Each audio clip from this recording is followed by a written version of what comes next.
been too long now. I think that I want a second guess you, a second guess me, a second guess them. Week-end du 2 et 3 août 2025, premier week-end de ce super mois d'août, que je vous souhaite super bon.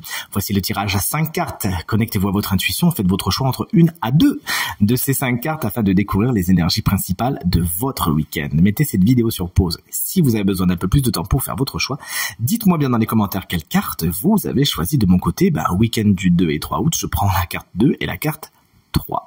C'est parti pour la carte numéro 1. Si vous l'avez choisi, chouette, on commence bien avec un valet de coupe. Votre créativité, votre imagination sont au beau fixe. Ce week-end, vous pourriez vous en servir afin de créer des choses, ça serait super cool.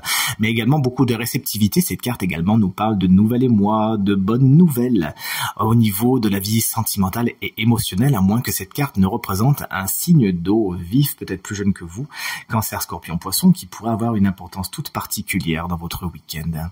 La carte numéro 2, si vous l'avez choisi, on est sur un 8 de pentacle, il est inversé. Vous pourriez ce week-end regarder les choses d'un petit peu trop près, ce qui pourrait vous frustrer, vous faire quelques petits nœuds au cerveau. Ne soyez pas trop dans le détail, trop dans la minutie, car vous savez, à force de chercher les problèmes là où ils ne sont pas, on va quand même les trouver. Il pourrait y avoir pour certaines personnes ce week-end une certaine routine, des choses qui se répètent et qui peuvent un petit peu vous ennuyer. Essayez de faire différemment, puis tout se passera pour le mieux. La carte numéro 3, si vous l'avez choisi, on est avec le magicien, il est inversé. Il y a des nouveaux départs qui ne se font pas. Des choses qui sont un petit peu mortes dans l'œuf. Vous pensez que ça allait, non, ça sera peut-être pour la semaine prochaine. Soyez patientes et patients.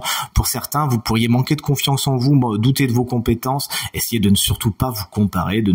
Si les autres vous comparent, vous vous en fichez complètement. Mais pas de comparaison, s'il vous plaît. Vous êtes droit dans vos baskets et vous avez justement tout ce qu'il faut pour passer un bon week-end, réussir, etc.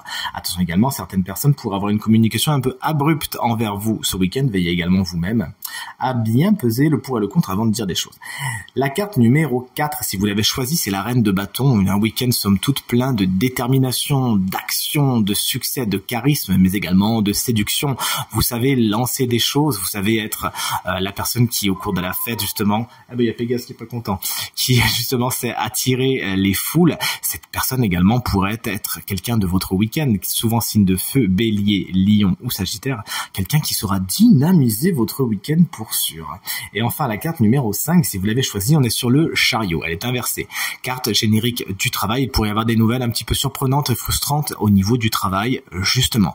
Cette carte également vous explique que vous pourriez mettre la charrue avant les bœufs, brûler la chandelle par les deux bouts. Attention de ne pas aller trop vite, à bien canaliser votre énergie, s'il vous plaît, notamment pour ce qui est des déplacements. Soit ça peut être un petit peu annulé, soit il peut y avoir des petits soucis sur la route. Attention à vos véhicules, vérifiez bien tout ce qui est bien à vérifier et tout se passera pour le mieux. Je vous souhaite un excellent week-end et je vous dis à très vite pour le tirage de la semaine. Salut!